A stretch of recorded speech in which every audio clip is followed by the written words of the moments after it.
কারই না পছন্দ বলুন তো?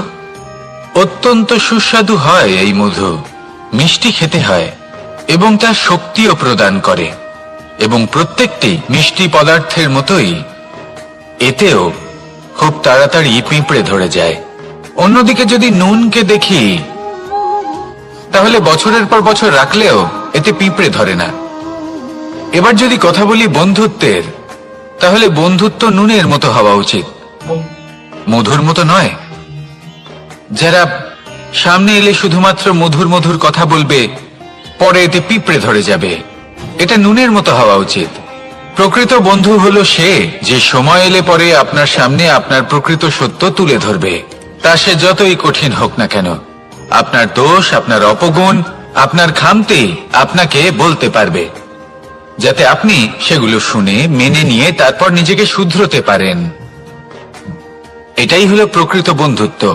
কখনো নিজের জীবনের আশেপাশে মন দিয়ে দেখবেন, অনেক সময় এমন মানুষ থাকেন, অনেক বন্ধু থাকেন, যাদের দেখে আমাদের মনে হয় যে এনারা খুব কঠোর, এনাদের কথা খুব কটু। কিন্তু বেশিরভাগ এমন মানুষের মনটা যদি বুঝতে পারেন, তাহলে দেখবেন তাতে কোনো মালিন্য নেই, এনাদের মন অত্যন্ত পবিত্র হয়। যদি আপনার জীবনে এমন কোনো ব্যক্তি থেকে থাকে, এমন বন্ধু থাকে, তাহলে তাদের আগলে রাখুন আর আমার সাথে ভালোবেসে বলুন, রাধা রাধা।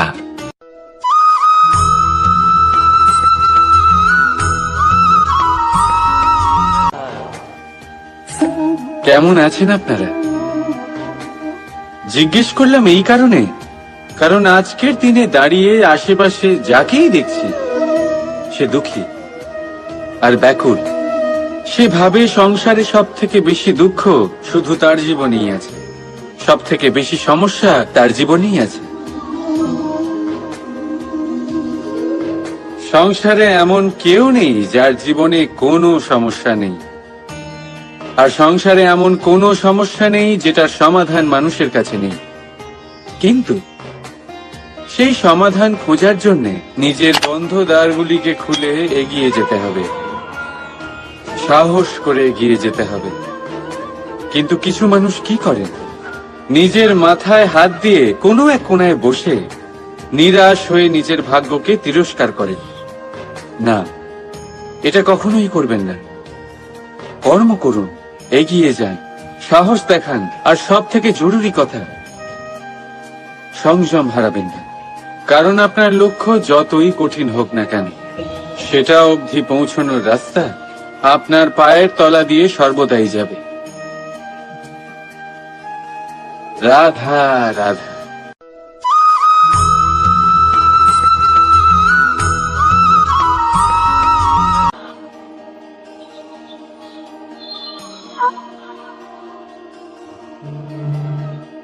নারী, পুরুষরা যাকে নাম দিয়েছেন ত্রিয়া, কেন দিয়েছেন, কে দিয়েছেন, কেউ তা জানে না। কথায় আছে, পুরুষরা ভাবেন যে ত্রিয়া, ভাবেন একরকম, বলেন অন্য কিছু, আর করেন অন্য কিছুই। কিন্তু সত্যিটা কি এটাই? আসল সত্যি হলো এটাই যে ত্রিয়া হলো সেই চরিত্রহীন পুরুষ আর কেউ নয়। সেই পুরুষ যারা নারীকে বলেন যে আপনি হলেন মা, আপনি হলেন দেবী, আপনি হলেন বোন, আর ভাবেন কি? ভাবেন যে এই নারী হলো আমাদের পায়ের ধুলো আর কিচ্ছু নয়। আর কি করেন?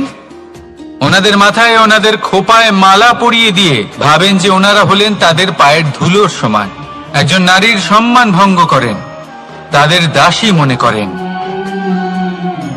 ভুলবেন না, যত্র নারী আস্ত পূজ্যন্তে রমন্তে তত্র দেবতা।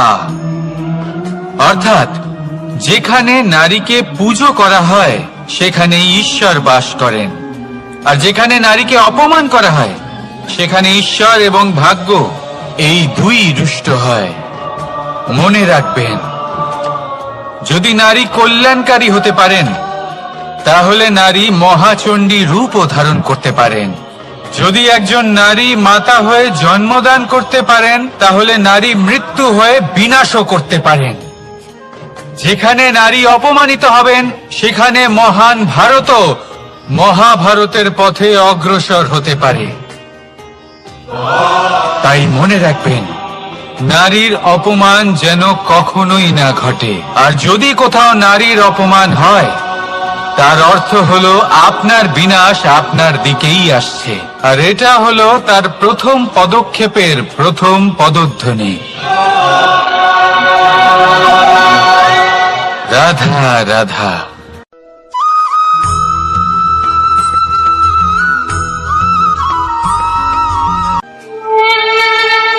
দুঃখ কি, ভয় কি, এদের কিছুটা এইভাবে ভাবা যেতে পারে।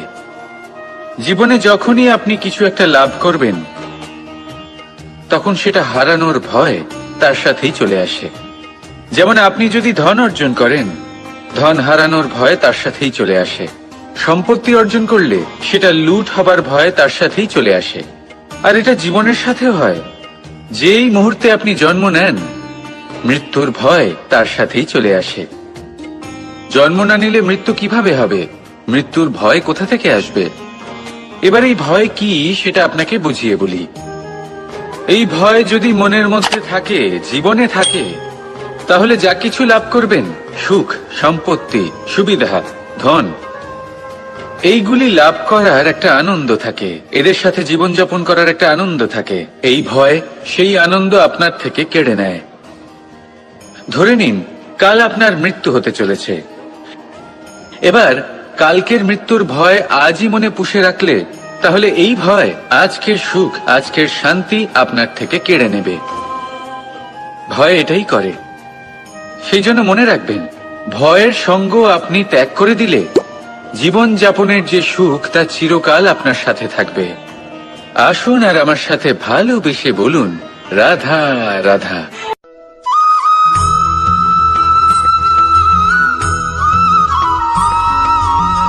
নারী জন্মসূত্রে কারোর কন্যা, ধর্মসূত্রে কারোর পত্নী, আর কর্মসূত্রে কারোর মা। আমাদের মনে এই ছবি আঁকা রয়েছে একজন নারীকে নিয়ে, তাই না? একটা অতুলনীয় ভূমিকা রয়েছে নারীদের আমাদের জীবনে, আর নারী ছাড়া আমরা কিছুই নই। কিন্তু অধিকার, সেখানে আমরা একটা ভুল করে বসি। যখন নারী একজন কন্যা থাকে, যখন সে জন্ম নেয়, তখন তার উপর অধিকার থাকে তার পিতার। আর তারপর যখন বিয়ে হয়ে যায়, তখন তার অস্তিত্বের উপর অধিকার থাকে তার স্বামীর। আর যখন তিনি মা হন, তখন নিজেই তিনি জীবনের সমস্ত অধিকার দিয়ে দেন তার সন্তানকে। কিন্তু আমরা কি কখনো এটা ভেবেছি, এই জীবন হলো তার নিজের? যে নারী সবার কল্যাণ করছেন, তার জীবনের অধিকারও তার কাছেই থাকা উচিত, তাই না? তার নিজের জীবনের সিদ্ধান্ত সে নিজেই নিতে পারেন, নিজেই নিজের ভাগ্যের রচয়িতা হতে পারেন। আর এর জন্য আমাদের নিজেদের পাল্টাতে হবে, দৃষ্টিভঙ্গি পাল্টাতে হবে। কারণ এই ধারণা সেটা আজ বা কালকের ব্যাপার নয়, এটা ঘটে চলেছে বহু বছর ধরে আর চলতেই থাকবে, যদি আমরা এটা না বদলাই। আর এটা তখনই সম্ভব হবে যখন আমরা নিজেদের মধ্যে পরিবর্তন আনব। তাই আজকের পর থেকে, এই মুহূর্ত থেকে, কোনো নারীর ওপর অকারণ অধিকার স্থাপনের আগে সহস্রবার ভেবে দেখবেন। কারণ যখন নারী নিজের অধিকার কেড়ে নিতে বাধ্য হবেন, তখন শুধু এবং শুধুমাত্র বিনাশই ঘটবে। রাধা রাধা।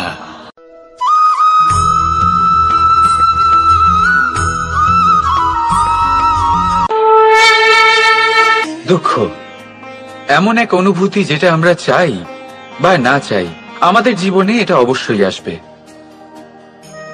আমাদের মনকে বিব্রত করে তুলবে, আমাদের মনকে বিচলিত করে তুলবে। কখনো ভেবে দেখেছেন এই দুঃখ আমাদের জীবনে কেন আসে, কিভাবে আসে? যদি আপনি মন দিয়ে চিন্তা করেন, তাহলে আপনি বুঝতে পারবেন যে এই দুঃখের অনুভূতি পরিস্থিতির থেকে বেশি মানসিকতার থেকে বেশি আশেপাশের লোকজনের সাথে জড়িয়ে। কারণ আশেপাশের লোকজনেরাই আপনার জন্য পরিস্থিতি তৈরি করেন, যা ভালোও হতে পারে আবার খারাপও। আপনার আশেপাশের লোকজনেরাই আপনার মানসিকতাকে প্রভাবিত করে, হয় তাকে ভালো করে অথবা খারাপ করে। আমাদের জীবনের অর্ধেক দুঃখ এই কারণে যে আমরা তাদের উপরে আশা রাখি যাদের উপরে কোনো আশা রাখা উচিত নয়, আর অর্ধেক দুঃখ এই কারণে যে আমরা তাদের উপরে সন্দেহ করি যাদের উপর সেটা করা উচিত নয়। তাৎপর্য এটাই যে মানুষকে চেনার চেষ্টা করতে থাকুন। যেদিন আপনি এটা বুঝে যাবেন যে কে সুজন আর কে দুর্জন, সেই দিন এই দুঃখ আপনার জীবন থেকে দূরে কোথাও চলে যাবে। রাধা রাধা।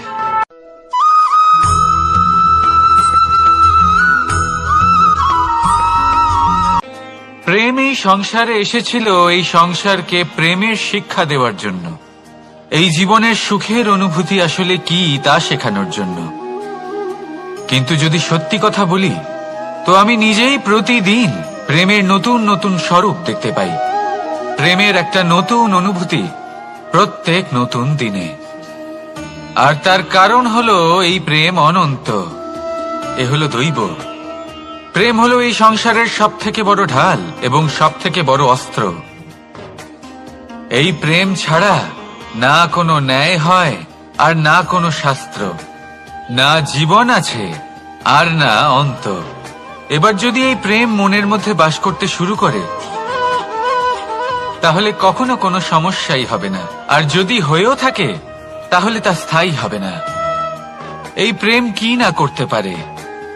এই প্রেম সমস্ত সমস্যা মিটিয়ে ফেলতে পারে, আপনার মনের মধ্যে অহংকারকেও বিনাশ করে দিতে পারে, আপনাকে সাক্ষাৎ ঈশ্বরের সাথে দেখা করাতে পারে। তাই প্রেমের দ্বারা প্রয়াস করতে থাকুন এই সংসারের প্রত্যেক মানুষকে, প্রত্যেক বস্তুকে, প্রত্যেক জীব জন্তুকে ভালোবাসবেন। আর এই প্রেমের দ্বারাই বলুন রাধা রাধা।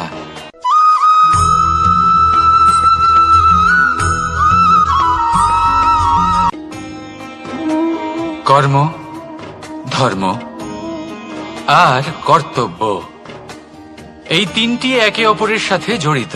আর অনেক সময় এই তিনটি পালন করতে করতে আমাদের সেই ব্যক্তির সামনে গিয়ে দাঁড়াতে হয়, তার বিরুদ্ধেই যেতে হয় যাকে আমরা সব থেকে বেশি ভালোবাসি। কিন্তু সেইখানে এই যুদ্ধ কোনো ব্যক্তিগত যুদ্ধ থাকে না, এ হলো কর্ম, ধর্ম আর কর্তব্যের যুদ্ধ। এটা সরল নয়, অত্যন্ত কঠিন হয় তার সম্মুখীন হওয়া যাকে আমরা সব থেকে বেশি সম্মান করি। কিন্তু আমাদের তো আমাদের ধর্মের পথে চলতেই হবে, কারণ আমরা কর্মবদ্ধ, কর্তব্যবদ্ধ, আর এটাই করা উচিত। শুধু এটুকু মনে রাখবেন, যদি আপনার উদ্দেশ্য শুভ হয়, আপনার ভাবনা শুভ হয়, আপনি যদি কর্ম, ধর্ম আর কর্তব্যের পথে অগ্রসর হন, তাহলে এই প্রক্রিয়াতে যদি আপনাকে আপনার আরাধ্যেরও সামনে দাঁড়াতে হয়, তাহলেও আপনার কোনো ক্ষতি হবে না। তাহলে আসুন আর আমার সাথে ভালোবেসে বলুন রাধা রাধা।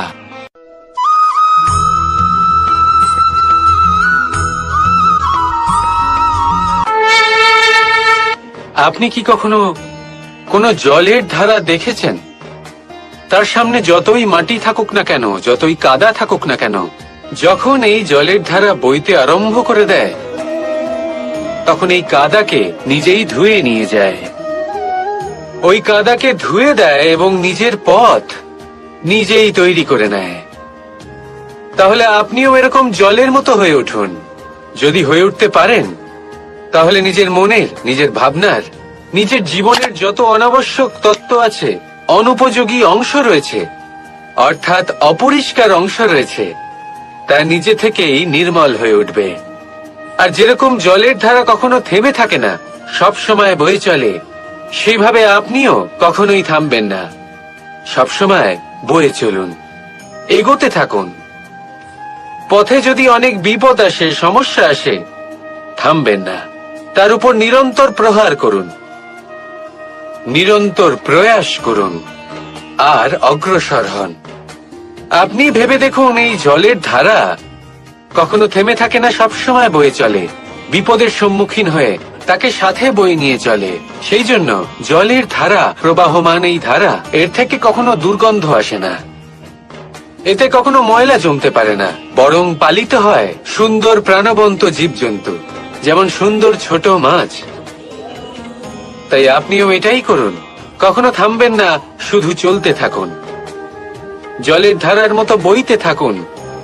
আপনি আপনার লক্ষ্য অবশ্যই খুঁজে পাবেন, আর তার সাথে নিজের অন্তরের যে মালিন্য রয়েছে তা আপনি নিজেই নিজের থেকে দূরে করে দেবেন।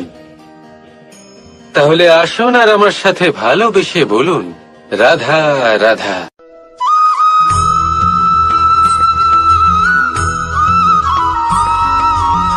আমরা যে মানুষকে চাই, যাকে আমরা ভালোবাসি, তাকে একটা উপহার অবশ্যই দিতে চাই। এমন এক উপহার যা ওনার ভালো লাগবে, যা শ্রেষ্ঠ হবে, অতি প্রিয় হবে, বহুমূল্য হবে, বা বলতে পারেন মূল্যবান হবে। তাই আমরা কি করি? আমরা বাজারে যাই, তার জন্য স্বর্ণ, আভূষণ, হিরে, মুক্ত এইসব নিয়ে আসি। কিন্তু এটাই কি সর্বশ্রেষ্ঠ উপহার? কখনোই না। সর্বশ্রেষ্ঠ উপহার হলো স্বাধীনতা, তাকে নিজের মনের মতো বাঁচার স্বাধীনতা। যদি আপনি কাউকে স্বাধীনতা না দিতে পারেন, তাহলে সে কোথাও না কোথাও বন্দী হয়ে যায়, তার বিকাশ কোথাও না কোথাও আটকে যায়। কিন্তু যদি আপনি কাউকে স্বাধীনতা দিতে পারেন, তাহলে আপনি দেখবেন ও সমস্ত সংসারকে, এই জীবনকে নিজের দৃষ্টিভঙ্গি দিয়ে দেখবে, বুঝবে যে কোনটা হলো উচিত আর কোনটা হলো অনুচিত, আর এটাই হলো সর্বশ্রেষ্ঠ।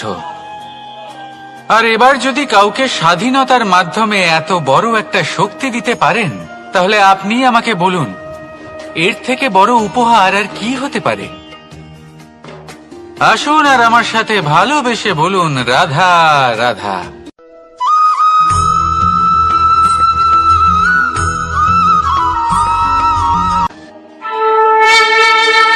এই সংসারে আমাদের জীবনের সবথেকে বড় দোষ কি আপনি জানেন? কেউ বলবেন লোভ, কেউ বলবেন লালসা, কেউ বলবেন অসত্য। দেখুন, দুঃখের মূল কারণ হলো পরিশ্রম না করা। কিছু মানুষ ভাবেন যে আমি জীবনে কোনো পরিশ্রম করব না, অথচ আমি সবকিছু প্রাপ্ত করতে চাই। আর এমন এক কারণের জন্যই দূতের মতো খেলা আমাদের জীবনে প্রবেশ করার সুযোগ পায়। দূত। এই দূত আসলে কি? দূত অর্থাৎ কোনো পরিশ্রম ছাড়াই অন্য কেউ পরিশ্রম করে যা অর্জন করেছেন, যে সুখ সুবিধা অর্জন করেছেন, তা নিজের জন্য শুধুমাত্র একটা খেলার মাধ্যমে নিজের করে নেবার ইচ্ছে। আর এই ইচ্ছে অত্যন্ত বিনাশকারী হতে পারে। এই ইচ্ছে যদি আপনার বিবেক, আপনার মন, আপনার চেতনা, আপনার ভাবনা প্রবাহিত করে ফেলে, তারপরে আপনি চেষ্টা করতে শুরু করে দেবেন, আর সেইখান থেকেই আপনার পতন শুরু হবে। এই চেষ্টা করবেন যে অন্য কারোর জীবনের সমস্ত ধন, তার সমস্ত জীবন সম্পূর্ণভাবে নিজের করে নেওয়া। কারণ প্রথমে আশা জাগ্রত হয়, আর এই আশা হতাশায় পরিণত হতে সময় লাগে না। এই হতাশা কুণ্ঠায় পরিণত হতে সময় লাগে না, কুণ্ঠা লোভে পরিণত হতে সময় লাগে না, আর এই লোভ প্রতিশোধ স্পৃহাতে পরিণত হতে সময় লাগে না। আর যখন এই সব কিছু হয়, আপনি দুষ্ট হয়ে যান। আর সবাই জানেন যে প্রত্যেক দুষ্ট ব্যক্তির পতন হলো অবশ্যম্ভাবী। তাই নিজেকে দূতের থেকে দূরে রাখুন আর পরিশ্রমকে নিজের কাছে টেনে নিন। জীবনে আপনার যা যা স্বপ্ন রয়েছে, যা আপনি করতে চান, শুধুই পরিশ্রম দ্বারা অর্জন করুন। তাহলে তাই করুন, আর আমার সাথে ভালোবেসে বলুন, তাহলে দুঃখের সময়, তার সংকটের সময় তাকে সঙ্গ দিন আর পাশে এসে দাঁড়ান। এই মন প্রসন্ন হয়ে বলবে, রাধা রাধা।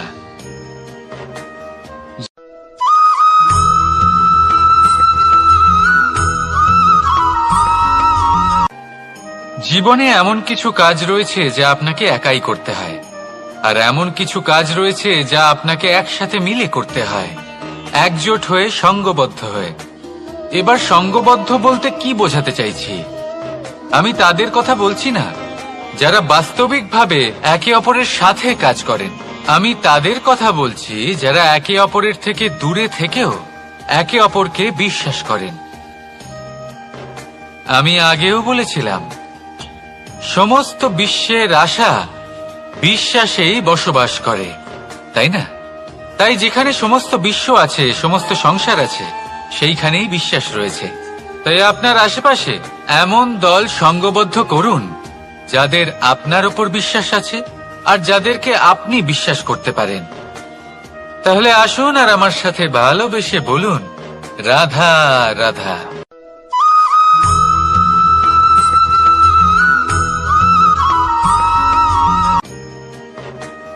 জীবনে সবথেকে বেশি গুরুত্বপূর্ণ বস্তু কি?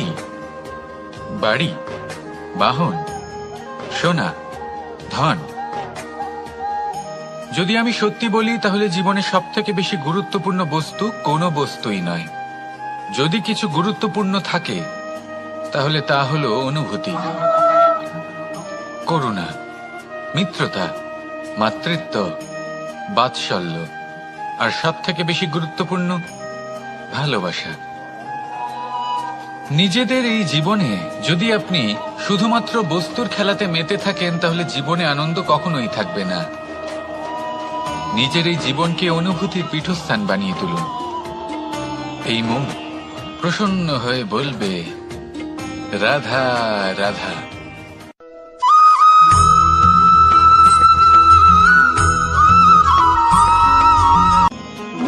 আপনি কখনো কোনো সাধারণ পাখি দেখেছেন? যেমন বাবুই। সে কি করে? সে কোনো গাছের ডালে নিজের বাসা বানায়। এবার সেইখানে বাসা বানানো সহজ ব্যাপার, কারণ সামগ্রী আশেপাশেই পাওয়া যায়। কিন্তু সমস্যা হলো আক্রমণ।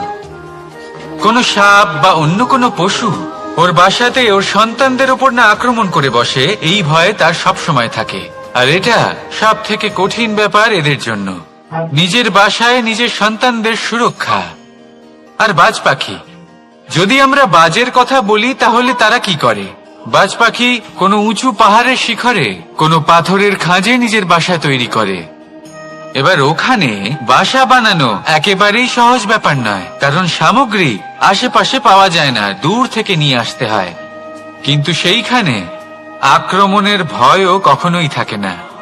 এইভাবে উচিত রূপে ও নিজের বাসা রক্ষা করতে পারে, নিজের সন্তানদের রক্ষা করতে পারে। এর সারমর্ম হলো এটাই, যদি সমস্যা বড় হয় তাহলে সমাধানও উচ্চমানের হওয়া উচিত। একটা বাজ পাখির মতো ভাবা আরম্ভ করে দিন। জীবনে যে কোনো সমস্যা ছোট মনে হবে। রাধা রাধা।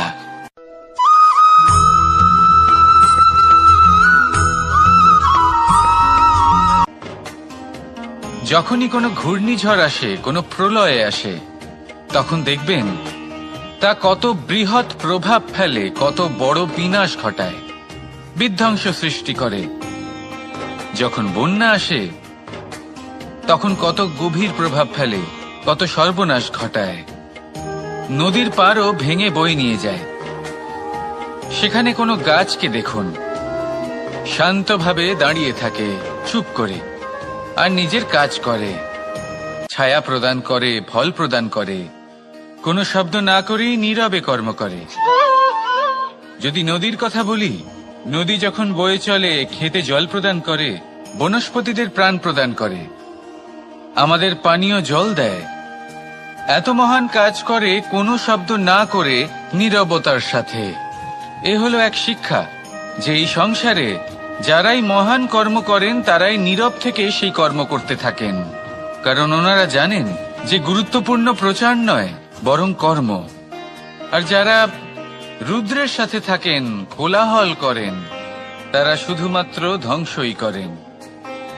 এবার আপনি মৌন থেকে শুধুমাত্র কর্ম করে মহান হতে চান, নাকি রুদ্রের সাথে থেকে বিধ্বংস ঘটাতে চান? সিদ্ধান্ত আপনারই। আসুন আর আমার সাথে ভালোবেসে বলুন, রাধা রাধা।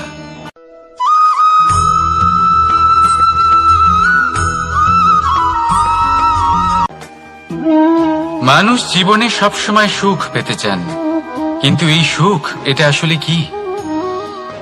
এই সুখের আসল রূপ কি? আমি বলি, সুখের আসলে দুটি রূপ হয়, বাহ্যিক সুখ, আত্মিক সুখ। আর এটা ঠিক তেমনই হয় যেরকম আমাদের শরীরের সাথে জড়িত ছায়া আর আমাদের শরীরের মধ্যে বসবাসকারী আত্মার।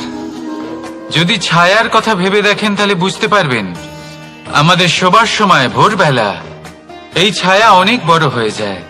যখন এই সূর্য মাথার ওপরে চলে আসে, তার তাপ বেড়ে যায়, তখন এই ছায়া ছোট হয়ে যায়। আর যেই অন্ধকার নেমে আসে, এই ছায়া আপনার সঙ্গ ত্যাগ করে। এরকমই হয় বাহ্যিক সুখ। আর এবার কথা বলি আমাদের শরীরের মধ্যে বসবাসকারী এই আত্মা। এই আত্মা কখনো আমাদের সঙ্গ ত্যাগ করে না, সব সময় আমাদের সাথে জড়িয়ে থাকে। এরকমই হয় আত্মিক সুখ,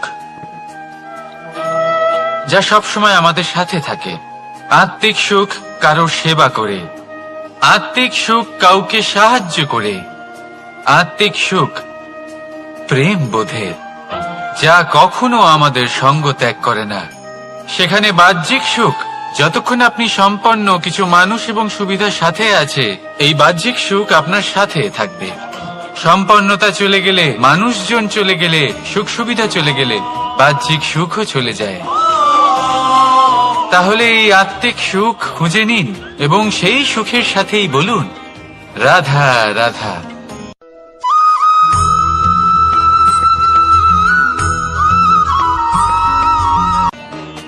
আপনি জীবনে কি হবেন, সেটা আপনার পরিশ্রম, আপনার নিরন্তর প্রয়াস আর আপনার নির্বাচিত দিশার উপর নির্ভর করে না। এটা নির্ভর করে আপনার সঙ্গতির উপরেও। এই সঙ্গতি যা হলো অত্যন্ত গুরুত্বপূর্ণ। প্রকৃতিও আমাদের এটাই শেখায় বিভিন্ন উদাহরণ দিয়ে। যদি আপনাকে একটা উদাহরণ দিই, কখনো বাতাসের প্রবাহ লক্ষ্য করবেন। এই বাতাসের প্রবাহ যখন কোনো পুষ্পকে স্পর্শ করে, সেও সুগন্ধে পরিপূর্ণ হয়ে যায়। এই বাতাসের প্রবাহ যখন কোনো নালীর উপর দিয়ে প্রবাহিত হয়, তখন সেও সুগন্ধহীন হয়ে যায়। এই সঙ্গতির প্রভাব যা মানুষকে কোথা থেকে কোথায় নিয়ে যেতে পারে, আপনি জানতেও পারবেন না। এ হলো সঙ্গতির প্রভাব, যেখানে চানার সাথে গুড়ও মিশে যেতে পারে। এ হলো সঙ্গতিরই প্রভাব, যেখানে একটা সাধারণ পাথর স্বর্ণের সাথে মিশে গিয়ে একটা রত্নে পরিণত হতে পারে। তাই এই সঙ্গতির বিষয়ে বিশেষ খেয়াল রাখবেন। আপনি কার সাথে মিশছেন, কি বলছেন, কি শিখছেন, আপনার অস্তিত্বের উপর তাদের কি প্রভাব পড়ছে, সব লক্ষ্য করবেন। আর আমার সাথে ভালোবেসে বলবেন, রাধা রাধা।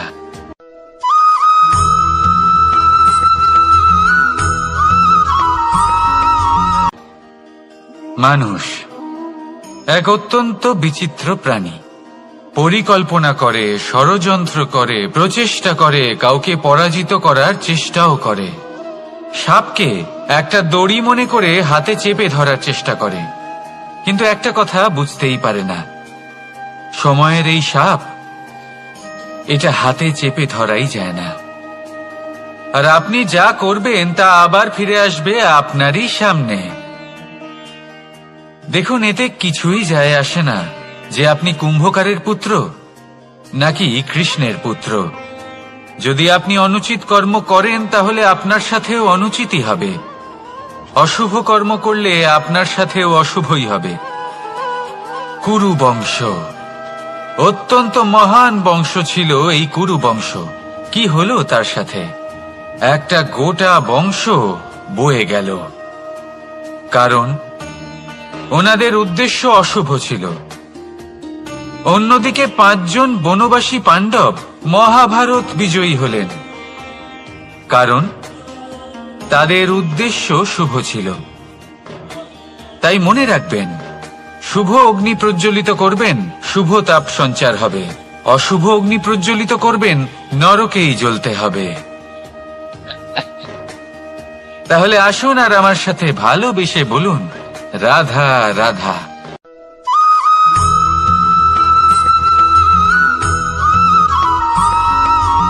অগ্নি চতুর্থ তত্ত্ব। সবথেকে বেশি গুরুত্বপূর্ণ, কিন্তু তার থেকেও বেশি ভয়াবহ। কখনো অগ্নিকে নিয়ন্ত্রিত রূপে উনুনে জ্বলতে দেখেছেন? এই অগ্নি আমাদের খাবার বানাতে সাহায্য করে, যা আমাদের শক্তি প্রদান করে। কিন্তু এই অগ্নি যখন বিচলিত হয়ে, অনিয়ন্ত্রিত হয়ে কোনো বনের আগুন হয়ে ওঠে, তখন মহা বিনাশ ঘটে যায়। আপনারই অন্তরের ঊর্জা হলো এই অগ্নি। এটা আপনার শক্তিও, আপনার ক্রোধ। একে ব্যবহার কিভাবে করবেন তা আপনারই হাতে। যদি কোনো ব্যক্তি নিজের অন্তরের এই ঊর্জাকে ব্যবহার করেন শক্তির রূপে, তাহলে সে বিকাশ ঘটাতে পারে, নির্মাণ ঘটাতে পারে। কিন্তু যদি কোনো ব্যক্তি তার অন্তরের ঊর্জাকে বিধ্বংসী অস্ত্র বানিয়ে ফেলেন, তাহলে নিশ্চিত রূপে মহা বিনাশ ঘটতে পারে, যাতে বিনাশ তারও অবশ্যই হবে। অনেক বছর পূর্বে এমনই এক আগুনের দ্বারা এই সুন্দর পৃথিবীর নির্মাণ হয়েছিল। আর অনেক বছর পূর্বে এমন এক আগুনেই সমস্ত জীব এবং সংসার বিলুপ্ত হয়ে গেছিল। এবার আপনি আপনার অন্তরের ঊর্জা দ্বারা বিনাশ ঘটাতে চান নাকি নির্মাণ ঘটাতে চান, সেই সিদ্ধান্ত আপনারই। আসুন আমার সাথে ভালোবেসে বলুন, রাধা রাধা।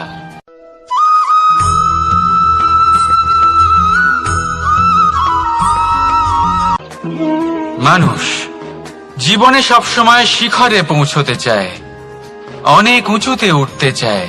আর তার জন্য তারা কি না করে, পরিকল্পনা করে, ষড়যন্ত্র করে, প্রার্থনা করতে থাকে, আবার কারোর কাছে সাহায্যও চায়। কিন্তু এত কিছু করা সত্ত্বেও অনেক সময় মানুষ শিখরে পৌঁছতে পারে না। যদি পৌঁছেও যায়, তাও খুব তাড়াতাড়ি নিচে নেমে আসে। এর কারণ কি? একটা উদাহরণ দিয়ে বোঝানো যাক। এই হলো ময়ূর পেখম, আর এই হলো পাথর। যদি এই পেখমকে হাওয়ায় ছুঁড়ে দিই, তবে ও উড়তে থাকে। কিন্তু এই পাথর অতি শীঘ্রই মাটিতে নেমে আসে। এর কারণ কি? ভার। এই পাথর হলো ভারী, আর এই শিক্ষাই আমাদের গ্রহণ করতে হবে। ঠিক এইভাবেই যদি আমাদের মন দ্বন্দ্ব আর অহংকার দ্বারা পরিপূর্ণ হয়ে থাকে, তাহলে তা কখনোই শিখরে পৌঁছবে না। পৌঁছে গেলেও খুব শীঘ্রই মাটিতে নেমে আসবে। তাই এই মনকে হালকা করতে শিখুন, অহংকারকে, এই হিংসাকে ত্যাগ করুন। তারপর উঁচুতে উড়ে তো দেখুন, কত উঁচুতে উড়তে পারবেন আপনি। আসুন আমার সাথে ভালোবেসে বলুন, রাধা রাধা।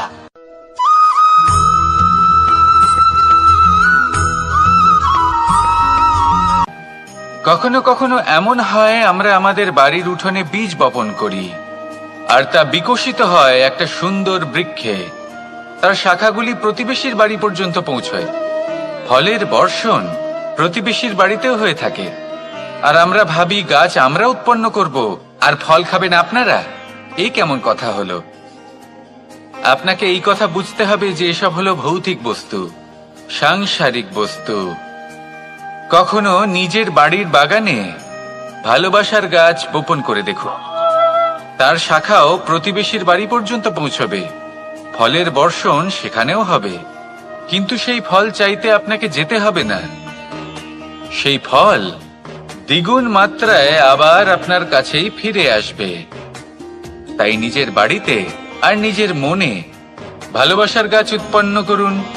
এই জীবন প্রসন্ন হয়ে বলবে, রাধা রাধা।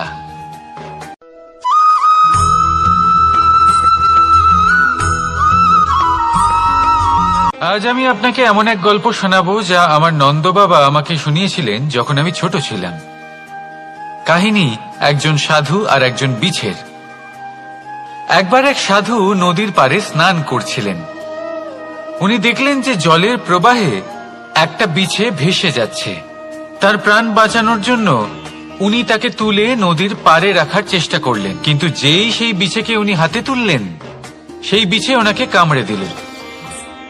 সাধু আবার চেষ্টা করলেন, সেই বিছেকে হাতে নেওয়াতে সে আবার তাকে কামড়ে দিল। আরো একবার চেষ্টা করাতে ওনার শিষ্য ওনাকে জিজ্ঞেস করল, এ আপনি কি করছেন গুরুদেব? এসব কি হচ্ছে? আপনি তারই প্রাণ বাঁচানোর চেষ্টা করছেন যে আপনাকে কামড়ে দিচ্ছে। গুরুদেব উত্তর দিলেন যে ও বিছে হয়েই নিজের কর্ম করছে, নিজের প্রবৃত্তি, নিজের ব্যবহার বদলাচ্ছে না। তাহলে আমি সাধু হয়ে তা কেন বদলাবো? এর তাৎপর্য হলো সরল, যে সংসারে কিছু মানুষ আছেন যারা হয়তো খারাপ, দুষ্ট প্রকৃতির, আর হয়তো তারা কখনোই বদলাবেন না, কখনোই কোনো পরিবর্তন আসবে না। কিন্তু তার মানে এই নয় যে আমরা আমাদের কর্ম করা ছেড়ে দিই, আমরা আমাদের প্রচেষ্টা ছেড়ে দেব। আগে না, আমাদের তো করতেই হবে, কারণ ইতিহাস সাক্ষী আছে যে এই চেষ্টা এই সংসারের ধারাকেও বদলে দিতে পারে। তাহলে আপনিও আসুন আর আমার সাথে ভালোবেসে বলুন, রাধা রাধা।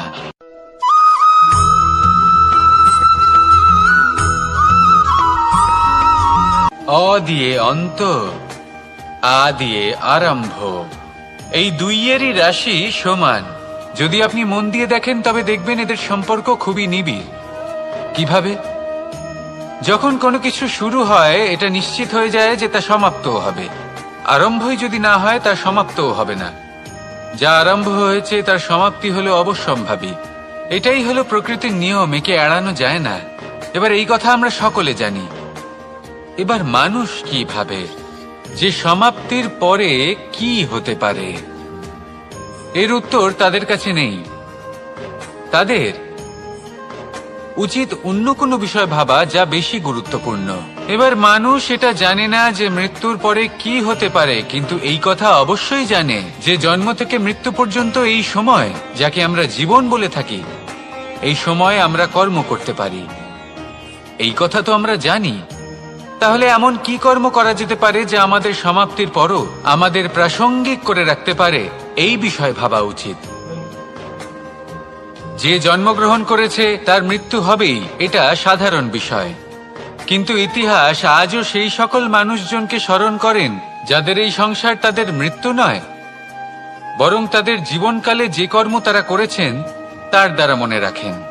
সেই কর্মের কারণে এই সংসারে তাদের নাম, তাদের কর্ম, তাদের ব্যক্তিত্ব, তাদের কীর্তি অমর হয়ে থাকে এবং থাকবে। আপনার কাছে এতটা সময় নেই যতটা আপনার মনে হচ্ছে আপনার কাছে আছে। সেই জন্য যত শীঘ্র সম্ভব শ্রেষ্ঠ কর্ম করুন, যতটা পারবেন ততটা অধিক সুকর্ম করুন।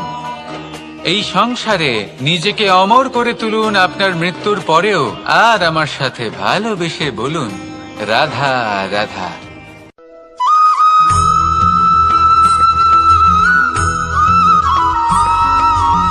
আপনি কখনো কোনো পাখি দেখেছেন? তীব্র বায়ু, ভয়ানক বর্ষা, হিংস্র জীব একাধিকবার তাদের বাসা নষ্ট করে দেয়, কিন্তু তাও সে ঝড়ের সাথে ঝগড়া করে না। সে কখনো বর্ষাকে হিংসে করে না, আর না সে হিংস্র পশুদের ওপর প্রতিশোধ নেয়। সে শুধু স্থান পরিবর্তন করে, অন্য কোনো শক্ত ডালে আবার নিজের বাসা বানাতে উদ্যোগী হয়, আর তারপর সফল হয়ে নিজের পরিবার প্রতিষ্ঠা করে। আর তারপর কিছু মাসের মধ্যেই তার ছোট সন্তানদের আকাশে ডানা মেলে উড়তে দেখা যায়। অন্যদিকে একটি সাপ প্রহারের প্রতিশোধ নেওয়ার উদ্দেশ্যে মানুষের বসতিতে প্রবেশ করে, আর শেষে সে নিজেই মারা যায়। এই শিক্ষাই আমাদের মানুষদের জন্য প্রযোজ্য।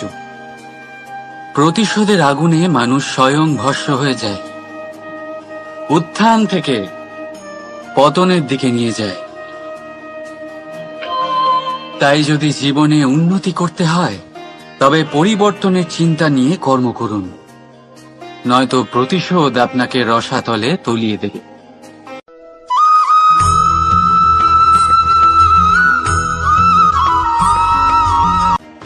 ওমা, এ কি? আমি কখন থেকে এখানে অপেক্ষা করছি, হাত পেতে দাঁড়িয়ে রয়েছি যাতে একটা ফল আমার হাতে এসে পড়ে এবং সেটা আমি খেতে পারি। কখন থেকে অপেক্ষা করছি, কিন্তু সেটা হচ্ছেই না। এবার আপনি বলবেন যে এসব কি বলছি, এ কি অদ্ভুত কথা বলছি। যদি ফল খেতে হয় তাহলে আমাকে বৃক্ষে চড়তে হবে, ফলের কাছে পৌঁছতে হবে, তবেই তো ফল পাবো।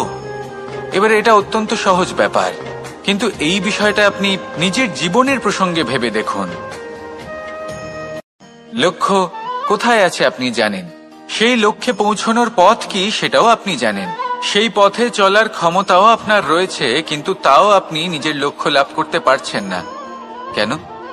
কারণ আপনি অপেক্ষা করছেন যে লক্ষ্য আপনার সামনে চলে আসবে, কিন্তু তা হয় না।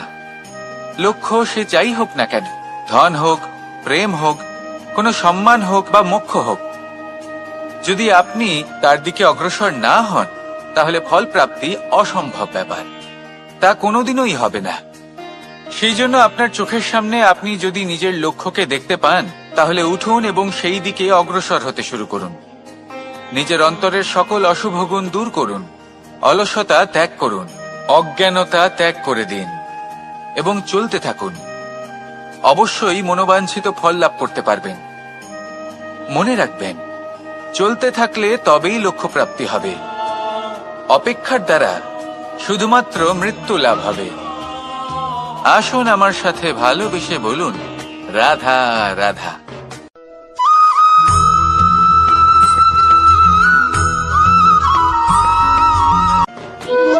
সংসারে সব থেকে কঠিন কাজ কি?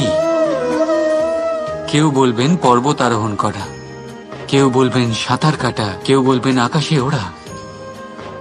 কিন্তু বাস্তবে সত্যি কি এগুলি কঠিন? আসলে যদি দেখা যায় তো এগুলি কিছুটা আলাদা। যে কাজ আমরা করতে অভ্যস্ত নই আমরা তাকে কঠিন ভেবে নিই। যেমন সাঁতার কাটা আলাদা, পাহাড়ে ওঠার কলা আলাদা, আকাশে ওড়ার কলা আলাদা। যেমন কিছু মানুষ গণিত আর বিজ্ঞানকে কঠিন ভেবে নেয়, কিন্তু বাস্তবে এটা সাহিত্যের থেকে কিছুটা ভিন্ন, কঠিন নয়। দেখুন, এই সংসারে কঠিন কিছুই নেই, শুধু একে অপরের থেকে কিছুটা ভিন্ন। যেমন কোনো মানুষ হন, সম্পর্ক হোক, কারোর চিন্তাধারা বা বিচার বুদ্ধি হোক, কখনো কখনো আমরা বুঝতে পারি না, কারণ আমাদের চিন্তাধারা ও বিচার বুদ্ধির থেকে সেগুলি আলাদা। কিন্তু যদি এটা বুঝে নেওয়া যায় যে সেটা কঠিন নয়, একটু ভিন্ন মাত্র, তাহলে অনেক সম্পর্ক বাঁচানো যেতে পারে। রাধা রাধা।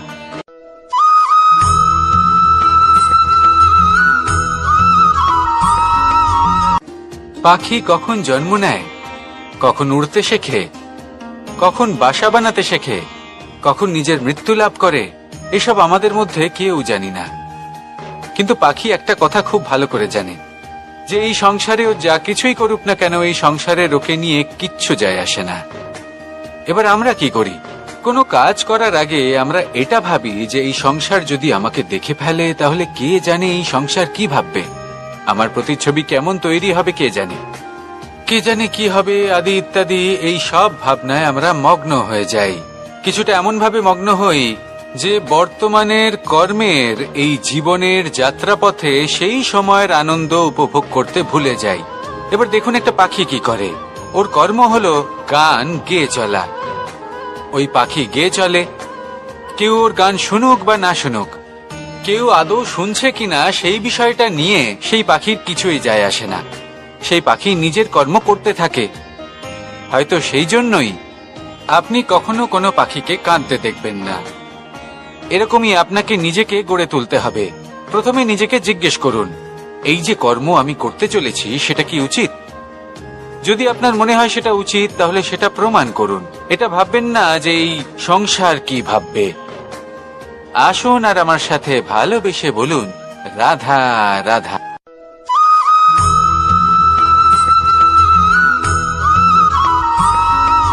জীবনকে রথ বলা হয়, কিন্তু কেন? এখন আপনি বলবেন এই জন্য কারণ জীবনও ঠিক রথের মতোই চলতে থাকে। কিন্তু আপনি কখনো এই রথকে বোঝার চেষ্টা করেছেন? এই রথে সামনে ঘোড়া থাকে আর পিছনে চাকা। এই ঘোড়া হলো আপনার কর্ম, আর এই চাকা কর্মফল। এই ঘোড়া যেখানেই যায়, রথের চাকাগুলি সেখানেই এগোতে থাকে। যদি আপনার ঘোড়া অর্থাৎ আপনার কর্ম শুভ সহজ পথে চলে, তাহলে আপনার যাত্রাও আনন্দময় হবে। যদি কুকর্মের খারাপ পথে চলেন, তাহলে আপনার যাত্রা খানা খন্দ দিয়ে ভরে যাবে। আপনার কর্মগুলিকে ঘোড়ার মতো নিয়ন্ত্রণে রাখুন। ফলের চাকা সর্বদাই আপনাকে মধুর পরিণামই দেবে। রাধা রাধা।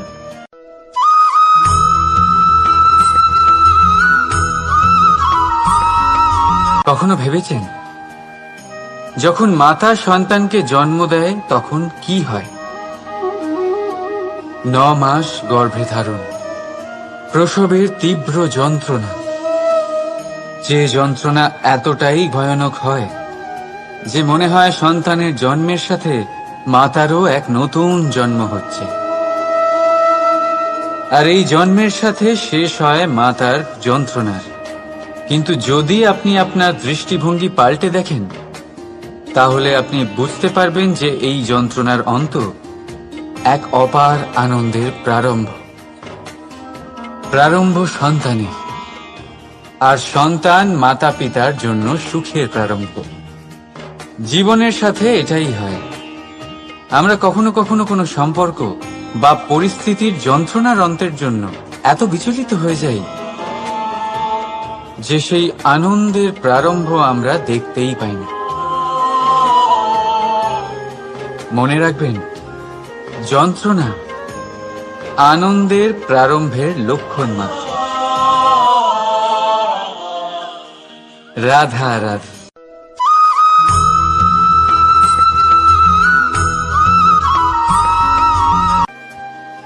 প্রকৃতি প্রত্যেক জীবকে অনুভূতি দিয়েছে, যাতে সে নিশ্চল না হয়, কোনো না কোনো কর্ম করতে থাকে।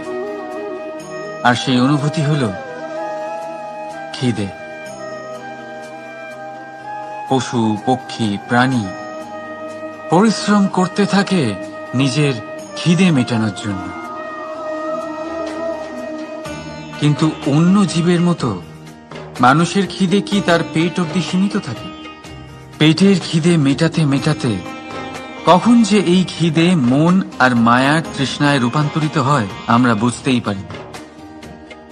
আর বেশিরভাগ ক্ষেত্রে এই তৃষ্ণা অর্থ সংগ্রহ করা অবধি সীমিত থাকে। নিজের জীবন ধারণ ছেড়ে কার জন্য এই অর্থ সংগ্রহ করছেন আপনি? আগামী প্রজন্মের জন্য। বড়ই বিচিত্র, তাই না? নিজের জীবন ধারণ ছেড়ে অর্থ সংগ্রহ করতে করতে নিজের জীবনের সুখ বিসর্জন দিচ্ছেন, আর আগামী প্রজন্মকে কাজ করার থেকেও আটকাচ্ছেন। পুত্র যখন কুপুত্র তখন কেন অর্থ সঞ্চয়? পুত্র যখন সুপুত্র তখন কেন অর্থ সঞ্চয়? নিজের সন্তানকে সংস্কার দিন, অর্থ নয়। যদি সন্তান সংস্কারী হয়, তখন সে নিজের এক সংসার তৈরি করবে। যদি সংস্কারহীন হয়, তাহলে আপনার বানানো সংসার এমনি সে ভেঙে দেবে। জীবনে যদি কিছু সঞ্চয় করতে হয়, তাহলে জ্ঞান সঞ্চয় করুন, প্রেম সঞ্চয় করুন, আর আমার সাথে ভালোবেসে বলুন, রাধা রাধা।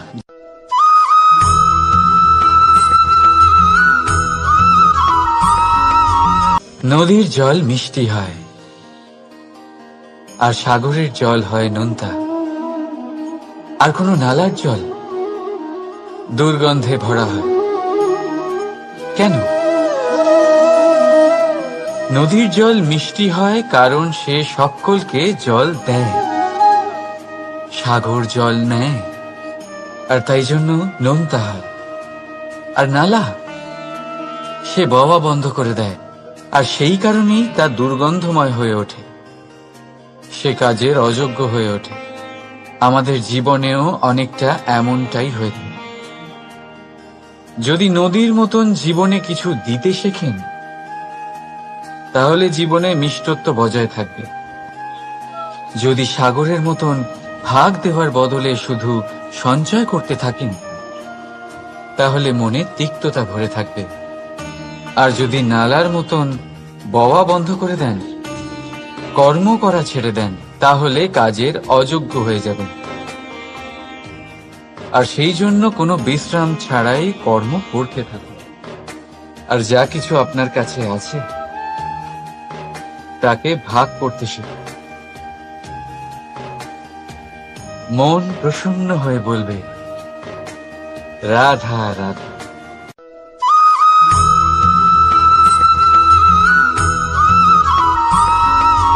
এই হিরেটা দেখতে পাচ্ছেন আপনি? লক্ষ কোটি বছর ধরে পৃথিবীর গর্ভে থাকার পরে এটা এতটা শক্ত হয়ে ওঠে। কিন্তু যখন খনি থেকে একে বের করা হয়, এটি কয়লার মতোই থাকে, সাদা, শক্ত, নিস্তেজ। কিন্তু যখন একে পালিশ করা হয়, তখন এটা তেজ লাভ করে। আর ঠিক তখনই এর মূল্য বৃদ্ধি পায়। সংসারে মানুষের সাথেও ঠিক এমনটাই হয়ে থাকে। মানুষের বুদ্ধি, মেধা, অভিজ্ঞতা সেই বছরগুলোর জন্য বৃদ্ধি পায় না যে বছরগুলো আমরা জীবনে কাটিয়েছি, বরং সেই মুহূর্ত থেকে ফুটে ওঠে যখন আমরা কষ্টের সম্মুখীন হয়েছি, বিপদের সম্মুখীন হই, সংকট পেরিয়েছি, ছলনা আর ক্লেশ সহ্য করেছি। এই জন্য যদি আপনার জীবনে আপনি সংকটের সম্মুখীন হন, বিপদ আসে, কষ্ট আসে, তাতে একেবারেই ভয়ভীত হবেন না। তাকে আহ্বান জানান, কারণ এই পরিস্থিতিগুলোই আপনাকে অভিজ্ঞতা দেবে, যা আপনাকে উন্নত করবে। রাধা রাধা।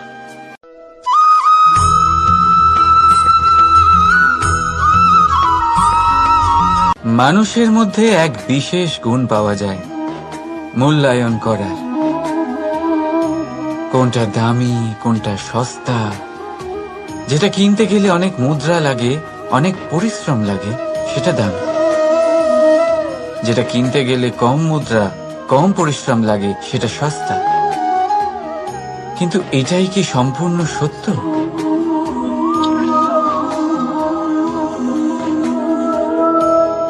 এখন আপনার সামনে একটা পাত্র আছে যাতে জল ভরা আছে, আর একটা সোনার মুদ্রা। বলুন, এই দুই বস্তুর মধ্যে বেশি দামি কোনটা? আপনি বলবেন সোজা ব্যাপার, সোনার মুদ্রাই বেশি দামি হবে। এই সোনার মুদ্রা দিয়ে আপনি এরম অনেক জলের পাত্র কিনতে পারবেন। চলুন, ঠিক আছে। এবার ভাবুন, আপনি যদি কোনো মরুভূমির মাঝে আটকে পড়েন, তৃষ্ণায় কাতর আপনি, তখন কোনটা দামি হবে? তখন তো আপনি এই এক ঢোক জলের জন্য নিজের সারা জীবনের উপার্জন, যা আপনি আয় করেছেন,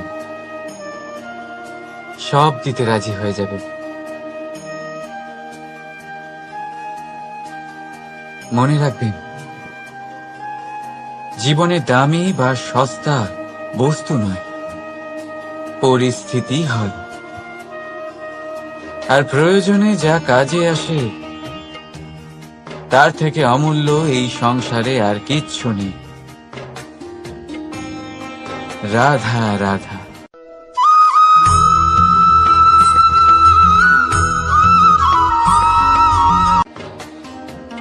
এই পদ্ম ফুল দেখতে পাচ্ছেন আপনি? এটার একটা বিশেষত্ব আছে। জলের স্তর যতই বেড়ে যাক, এই ফুল সব সময় জলের ওপরেই ভাসে। আর এর কারণ হচ্ছে এর এই মৃণাল। যখনই জলের স্তর বাড়ে, ঠিক তখনই এই মৃণালও বাড়ে, আর এই ফুলকে জলের ওপরে ভাসিয়ে রাখে। কিন্তু যখন জল কমে যায়, এই মৃণাল কমতে পারে না, আর তখনই নিজের সাথে এই ফুলকেও নষ্ট করে দেয় সে।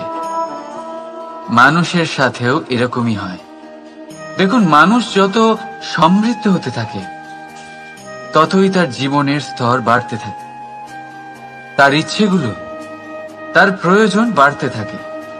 কিন্তু জীবনে কৃতিত্ব কমতে থাকলেও তার প্রয়োজনগুলো কমে না। আর তারপর এই পদ্মের মতোই মানুষও ভেঙে পড়ে। তাহলে কি করা যায়? কি করা যায় এই পরিস্থিতিতে? জীবনের স্তর বাড়ানো ছেড়ে দেবেন? কখনো না। কিন্তু জীবনের স্তর বাড়ানোর সাথে সাথে নিজের আত্মশক্তি একত্রিত করুন। সংকটের মুহূর্ত এলে আপনি আপনার জীবন কিভাবে কাটাবেন তার অনুশীলন করুন। কারণ জীবনের স্তর আর জলের স্তর বাড়বে আর কমবে, কিন্তু এটা আপনার উপর নির্ভরশীল যে আপনি এই দুইয়ের মধ্যে সমতা কি করে ধরে রাখবেন। রাধা রাধা।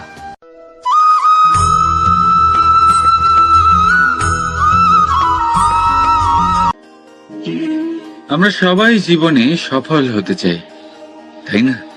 প্রত্যেকের জীবনে ব্যক্তিগত একটা লক্ষ্য আছে, আর প্রত্যেকের জীবনে তাদের লক্ষ্যে পৌঁছানোর আলাদা আলাদা যাত্রা আছে।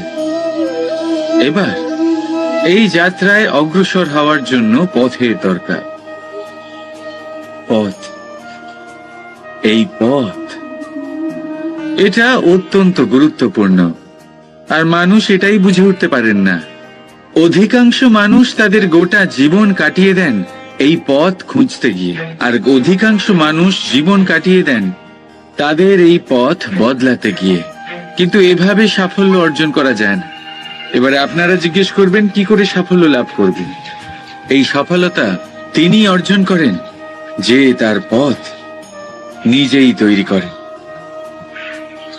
দেখুন, যত শক্তি আর যত সময় আপনি পথ খুঁজতে আর বদলাতে গিয়ে নষ্ট করবেন, তার থেকে কম সময় এবং শক্তির দ্বারা আপনি নিজের পথ নিজেই বানাতে পারবেন, নিজের লক্ষ্যে পৌঁছতে পারবেন। সেই জন্য বারবার আপনার পথ বদলাবেন না, খোঁজাখুঁজি করবেন না। নিজের এই যাত্রায় নিজের পথ নিজেই তৈরি করুন, আর যত তাড়াতাড়ি সম্ভব নিজের লক্ষ্যে পৌঁছে যান।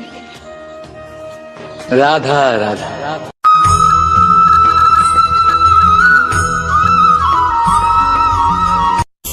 আমাদের জীবনে আমরা যখনই এমন কোনো মানুষের সাথে পরিচিত হই যে বয়সে, পদে এবং আর্থিক দিক থেকে আমাদের থেকে পিছিয়ে, তখন আমরা সবাই খুব হীন নজরে তাদের দিকে দেখি।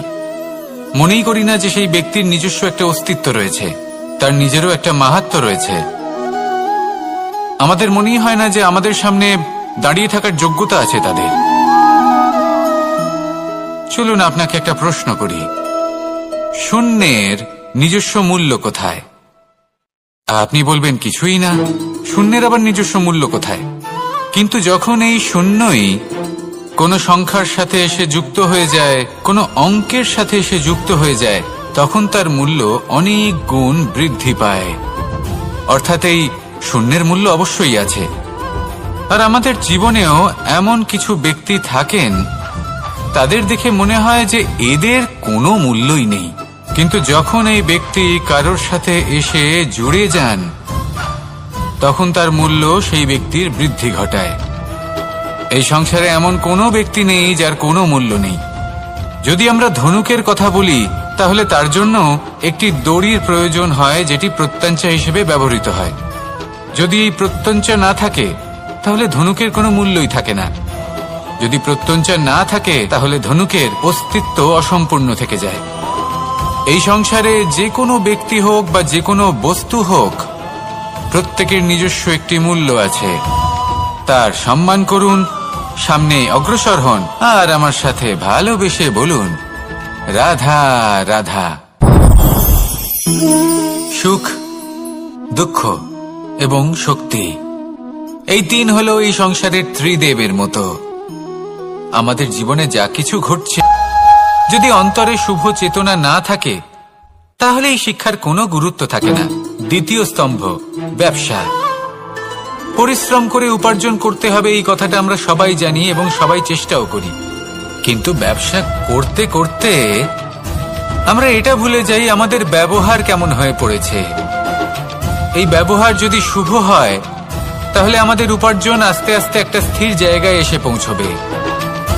এবং তৃতীয় স্তম্ভ, আমাদের ভগবান। যদি ওনার স্মরণে আপনি যেতে চান, তাহলে তার পূর্বে নিজের মা বাবাকে সেবা করুন, তাদের যত্ন করুন, তাদেরকে ভালোবাসুন, কারণ ওনারাই হলেন এই সংসারে আপনার সবথেকে বড় ইষ্ট।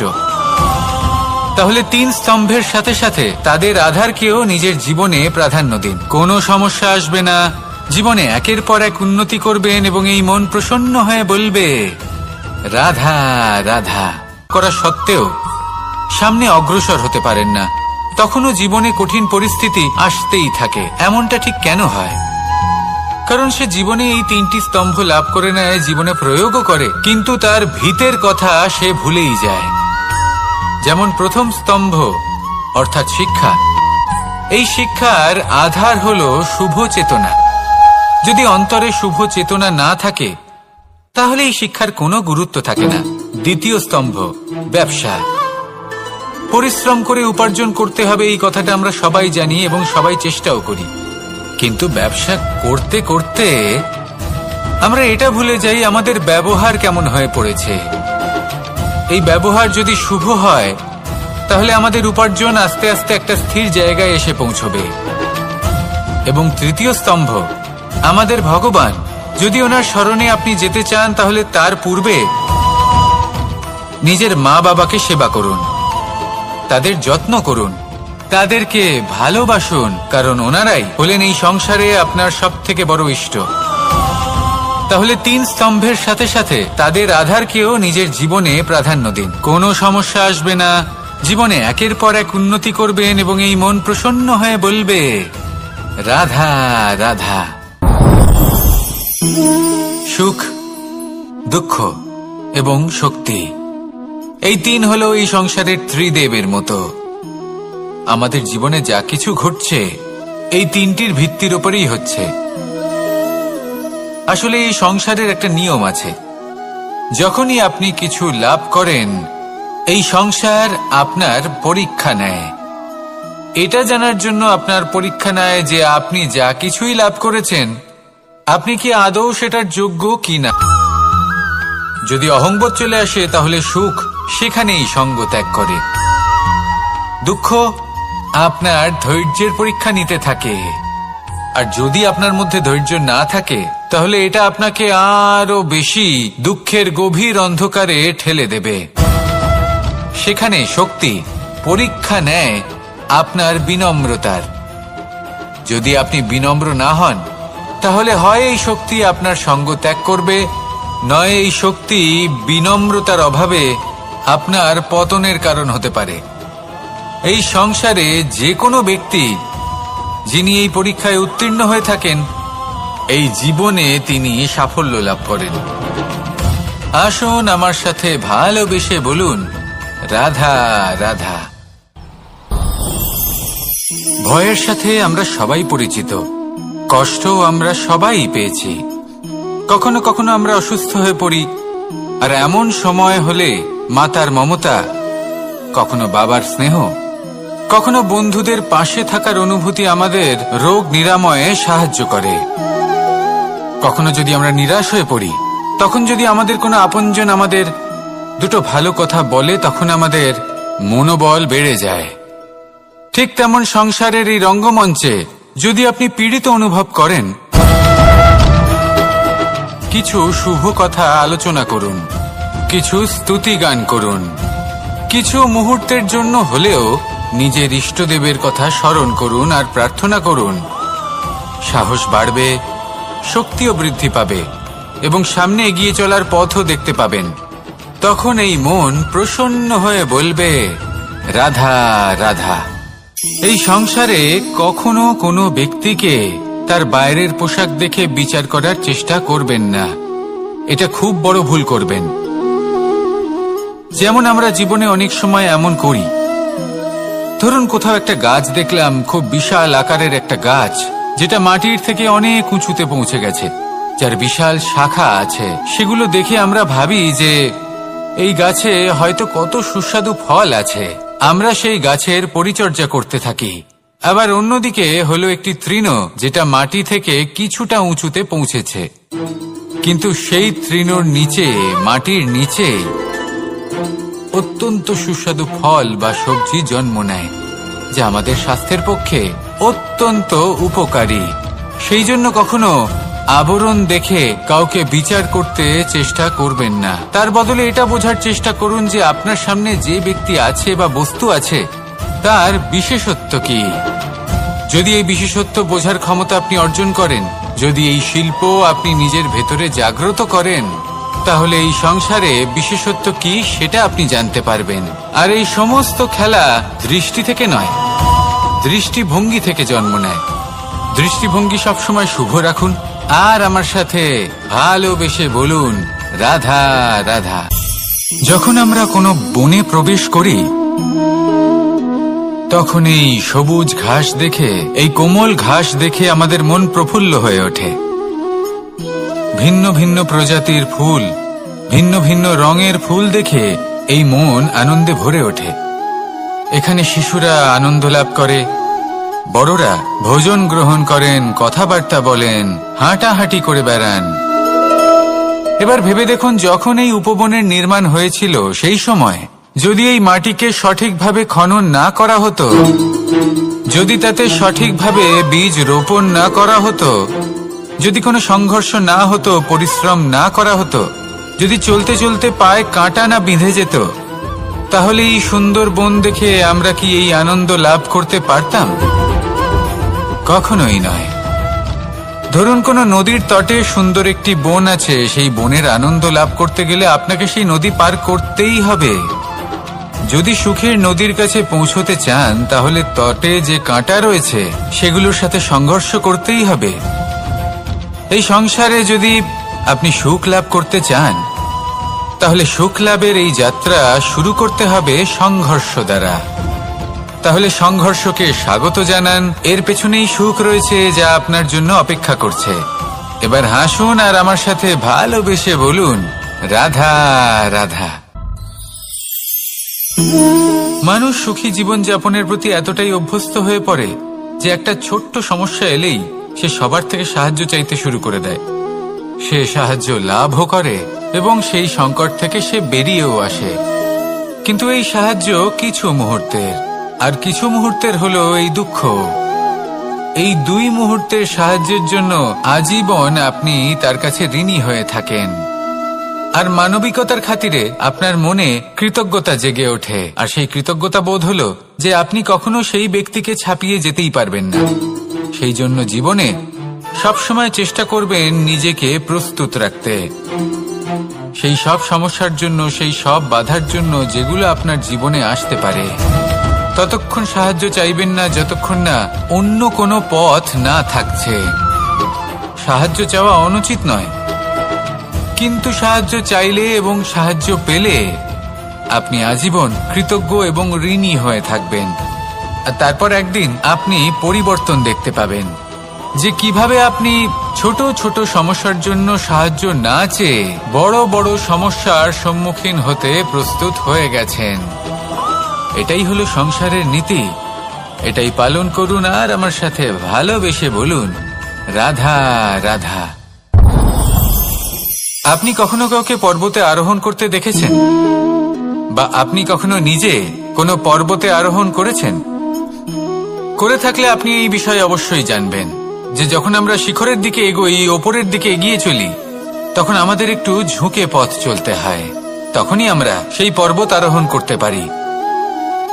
কিন্তু যে ব্যক্তি নিচের দিকে ফিরে আসছেন তিনি কিন্তু ঝুঁকে চলেন না, তিনি দৃঢ়ভাবে সোজা হয়ে নিচে নামেন। এই ভারসাম্য বজায় রাখার এই খেলাতে সংসারের একটা সার লুকিয়ে রয়েছে। যদি আপনিও জীবনে উঁচুতে উঠতে চান, শিখরে পৌঁছতে চান, তাহলে আপনাকেও নত হয়ে বিনম্র হয়ে সামনে এগোতে হবে। সেখানে যদি আপনি বুক চিতিয়ে উদ্ধতভাবে অহংকার বোধ নিয়ে চলতে থাকেন, সেখান থেকেই আপনাকে নিচে নামতে হবে। কোনো ব্যক্তি তার বিনম্র স্বভাব দেখেই বোঝা যায় যে সেই ব্যক্তি সাফল্যের শিখর দেশে আরোহণ করছে নাকি নিচে তথা খাদের দিকে যাত্রা করছে। তাই সবসময় বিনম্র থাকুন, শ্রেষ্ঠ কর্ম করুন, পরিশ্রম করুন আর আমার সাথে ভালোবেসে বলুন রাধা রাধা। মানুষের জীবনে প্রথমে আপনাকে বুঝতে হবে যে মানুষের মধ্যে চারটি মূল তত্ত্ব আছে। প্রথম হলো তার শরীর, যার দ্বারা উনি যে কোনো কর্ম করে থাকেন। দ্বিতীয় তত্ত্ব হলো তার মন, যার দ্বারা কোনো কর্ম করার জন্য সে নিজেকে প্রেরণা দিতে থাকে। তৃতীয় তত্ত্ব হলো বুদ্ধি, যে কর্ম আমরা করতে চাই, যে লক্ষ্যে আমরা পৌঁছতে চাই, সেটা আমরা কিভাবে কোন পথে করব সেটা স্থির করা যায় বুদ্ধি দিয়ে। আর চতুর্থ তত্ত্ব হলো আত্মা। আত্মা হলো এমন এক তত্ত্ব যার কোনো সমাপ্তি নেই। আত্মা হলো অজয়, কিন্তু এরও শুদ্ধিকরণের প্রয়োজন হয়। এই চারটি তত্ত্বের শুদ্ধিকরণ করতে থাকুন, এদের নির্মল রাখুন, শুদ্ধ রাখুন। এবং এটা কিভাবে হবে? শুভ চেতনা দ্বারা, জ্ঞানের দ্বারা, এবং সব থেকে বেশি গুরুত্বপূর্ণ প্রেমের দ্বারা।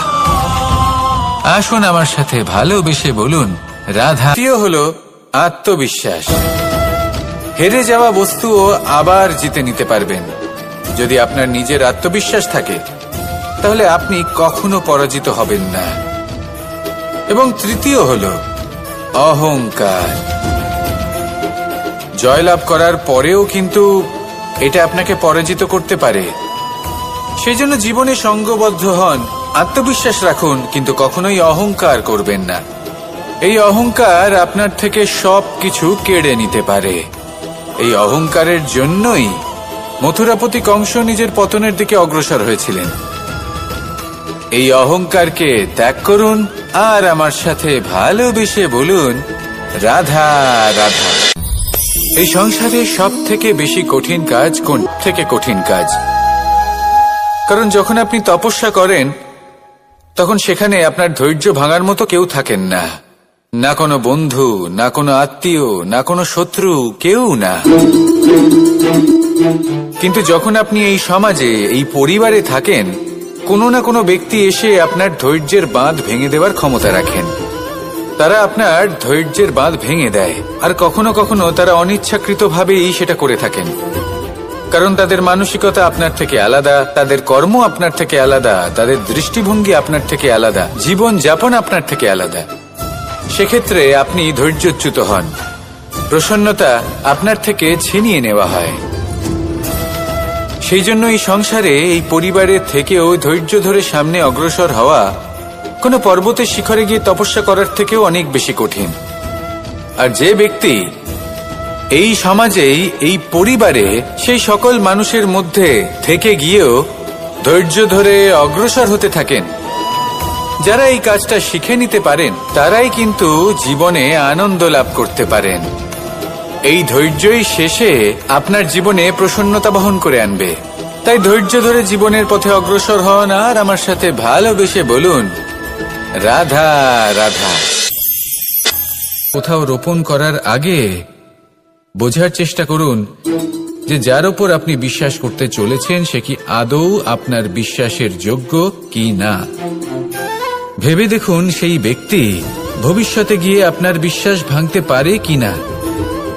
এটাও ভেবে দেখুন যে যাকে আপনি বিশ্বাস করতে চলেছেন তাকে আপনি বিশ্বাস করলে নিজের জীবনের উদ্দেশ্যে আপনি অগ্রসর হতে পারবেন কিনা। আর তার জন্য প্রয়োজন সঠিক সিদ্ধান্ত, পরখ করা, কোনটা উচিত কোনটা অনুচিত সেটা বোঝা। আর তাতে কিন্তু আপনি সন্দেহবাতিক হবেন না, তাতে আপনি আরো নিপুণ হয়ে উঠবেন। তাই যদি আপনি নিপুণ হয়ে উঠতে চান তাহলে বোঝার চেষ্টা করুন, পরখ করে দেখুন, কোনটা উচিত কোনটা অনুচিত বুঝুন। আর বিশ্বাস তখনই করুন যখন আপনি 100% নিশ্চিত হবেন যে সে বিশ্বাসের যোগ্য। আসুন আমার সাথে ভালোবেসে বলুন রাধা রাধা। রাধা কখনো কখনো আমার জন্য বড়ই সুগন্ধি আতর নিয়ে আসে, পারিজাত ফুলের মালা নিয়ে। মনে রাখবেন আপনি হলেন সেই দুধ যাকে মন্থন সহ্য করতে হবে মাখন হয়ে ওঠার জন্য। মনে রাখবেন আপনি হলেন সেই ফুলের মতন যাদের পিষ্ট হতে হবে সুগন্ধি আতর হয়ে ওঠার জন্য, যাকে এই সংসার পছন্দ করে। কখনো কখনো জীবনে আপনার সাথে খারাপ শুধুমাত্র এই কারণে ঘটে যাতে আপনার শ্রেষ্ঠ রূপ এই সংসারের সামনে আসতে পারে। শুধুমাত্র কঠিন পরিস্থিতি এবং বিপদকে একটা সুযোগ হিসেবে দেখার চেষ্টা করুন। আপনার জন্য এই সংসার বদলে যাবে, সংসারকে দেখার দৃষ্টিভঙ্গি পাল্টে যাবে, আপনার ভাগ্য পাল্টে যাবে, আর এই মন প্রসন্ন হয়ে বলবে রাধা রাধা। পাশা নামক এই খেলাটি আপনারা নিশ্চয়ই খেলেছেন, না খেলে থাকলে দেখেছেন, আর যদি দেখেও না থাকেন তাহলে নিশ্চিত রূপে শুনেছেন। মহাভারতের এই মহাযুদ্ধ কোথাও না কোথাও এই পাশা নামক খেলার কারণে হয়েছিল। পাশার এই বিচিত্র খেলা, দান, এইসবের কারণে কেউ নিজের মাথায় রাজ মুকুট পরিধান করেছিলেন, আবার সেখানে পরাজিত হওয়ার জন্য কাউকে বনবাসও ভোগ করতে হয়েছিল। কিন্তু এই খেলা সমাপ্ত হওয়ার পরে সমস্ত ঘুঁটি আর এই পাশার ছক একই পুটলিতে স্থান পেল। এটাই হলো আমাদের জীবন। এই সংসারে আমরা জয় পরাজয়ের বিষয়ে এতটাই ভাবি, এত চিন্তা করি যে এই জীবনের খেলার আনন্দটাই উপভোগ করতে পারি না। আর অবশেষে কি হয়? কেউ জয়ী হন, কেউ পরাজিত হন, কিন্তু দুজনেই একই স্থানে পৌঁছে যান। প্রত্যেক ব্যক্তি মৃত্যুর পরে একটি নির্দিষ্ট স্থানেই পৌঁছতে বাধ্য, কিন্তু ততক্ষণ এই জীবন, এই খেলা, তার আনন্দ উপভোগ করুন। এই সংসারে সেই ব্যক্তি শ্রেষ্ঠ স্থানে পৌঁছতে পেরেছেন যিনি এই সংসারকে প্রকাশ প্রদান করেছেন, যিনি কখনো জয় পরাজয় এই বিষয়ে ভাবেননি, শুধু এই জীবনের খেলার আনন্দ উপভোগ করেছেন। এটাই আপনিও করুন, আর আমার সাথে ভালোবেসে বলুন রাধা রাধা। প্রত্যেক মানুষ নিজের জীবনে দুঃখ অনুভব করেন। প্রত্যেকের দুঃখ আলাদা হতে পারে। কারোর মনে এই দুঃখ থাকে যে সে তার বাবা মায়ের সব ইচ্ছে পূরণ করতে পারেননি। কেউ এটা ভেবে দুঃখ পান যে সে চিরকাল সদাচার করেছেন, সৎকর্ম করেছেন, কিন্তু তাও তাকে দুরাচারী বলে মনে করা হয়। কেউ এটা ভেবেও দুঃখ পান যে তার সামনে যে ব্যক্তি রয়েছেন তার চোখে তিনি শত্রু হয়ে উঠেছেন বা দুষ্ট হয়ে উঠেছেন, যেখানে তিনি হয়তো কোনো অনুচিত কাজই করেননি। এবার এই সমস্ত বিষয় নিয়ে ভেবে নিজের ব্যক্তিত্ব নিয়ে সন্দেহ প্রকাশ করবেন না। যদি নিজের ব্যক্তিত্ব নিয়ে কোনো সন্দেহ থেকে থাকে তাহলে কর্ম সংক্রান্ত প্রশ্ন করুন যে আপনি যা করেছেন তাতে কি উচিত ছিল, কি অনুচিত ছিল। যেটা প্রয়োজন সেটা এটা বোঝার যে আপনার অন্তর্মন, আপনার বিবেক আপনাকে কি বলছে, আর আপনার অন্তর্মন আর আপনার বিবেক আপনাকে যেটা করতে বলবে শুধু সেটাই করুন। আর তারপরে এই সংসার কি বলবে, কি ভাববে সেসব নিয়ে ভাবতে যাবেন না, কারণ এই সংসার তো ঈশ্বরকেও প্রশ্ন করে থাকে, ঈশ্বরকেও দোষী মনে করে। কখনো কখনো যখন কোনো ঘটনা মানুষের ইচ্ছা অনুযায়ী ঘটে না, তখন মানুষ এটা বলে যে হে ঈশ্বর, আপনি আমার পাশে থাকলেন না, আপনি বড়ই কঠোর, এটা আপনার দোষ। যেখানে বেশিরভাগ সময় হয়তো সে নিজেই নিজের কর্মফল ভোগ করছে, আর কখনো কখনো ঈশ্বর হয়তো তার জন্য আরো ভালো কোনো পরিকল্পনা করে রেখেছেন, কিন্তু মানুষ সেটা বুঝতে পারে না। তাই দিনের শেষে যেটা প্রয়োজন সেটা হলো নিজের মনের কথা বুঝতে হবে। আপনার বিবেক কি বলছে শুধু সেটাই করুন, আর সামনে এগোতে থাকুন। আমার সাথে ভালোবেসে বলুন রাধা রাধা। পরিবর্তন, এটা হলো সৃষ্টির অমূল্য নিয়ম। এই সংসারে সবকিছু সময়ান্তরে পরিবর্তিত হয়, এই সময়ও পরিবর্তিত হয়। পরিবর্তন চিরকাল হয়ে এসেছে আর চিরকাল হতে থাকবে, কিন্তু এবার আমরা সেই পরিবর্তন কিভাবে লাভ করব যেটা আমাদের প্রয়োজন, যেটা আমরা চাই। আমরা জীবনে বিকাশ চাই। এই বিকাশ কিভাবে লাভ করতে পারি? এই প্রকৃতি কিন্তু আমাদের অত্যন্ত উত্তম উদাহরণ দিয়ে বুঝিয়েছে। একটি বিন্দুর উদাহরণ দিয়েছে যা ভবিষ্যতে একটা বিশাল নদীর আকার ধারণ করে। এটা কিভাবে হয়? মেঘ থেকে একটি বিন্দু ঝরে পড়ে সেই পর্বতের ওপর যেখানে হিম আছে। সেই হিমের সংস্পর্শে আসা মাত্র সেই বিন্দুর সাথে আরো বেশ কিছু বিন্দু যুক্ত হয়, তারপর তারা অগ্রসর হয়, আরো কিছু বিন্দু যুক্ত হয়, আস্তে আস্তে একটা ক্ষীণ ধারার রূপ ধারণ করে, এবং সেটাই ভবিষ্যতে আরো এগোতে থাকে।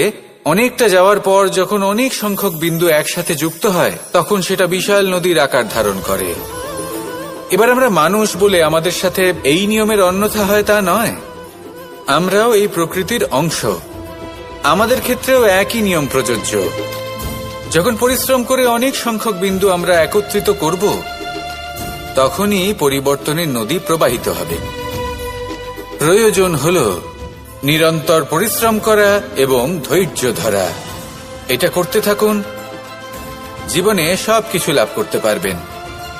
কারণ প্রকৃতি আমাদের এটাই শিখিয়েছে, আর আমরা এই ব্রহ্মরই একটি অংশ, যার দ্বারা এই ব্রহ্মাণ্ড নির্মিত।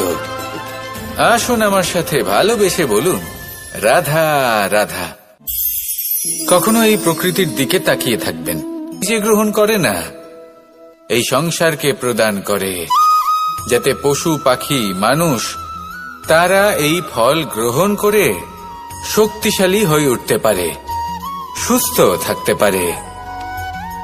সেভাবেই নদী, সরোবর এরা নিজেরাও কিন্তু নিজেদের জল গ্রহণ করে না, মাটিকে প্রদান করে, পশু পাখিকে প্রদান করে। সূর্য নিজেও নিজের জন্য প্রজ্বলিত হয় না,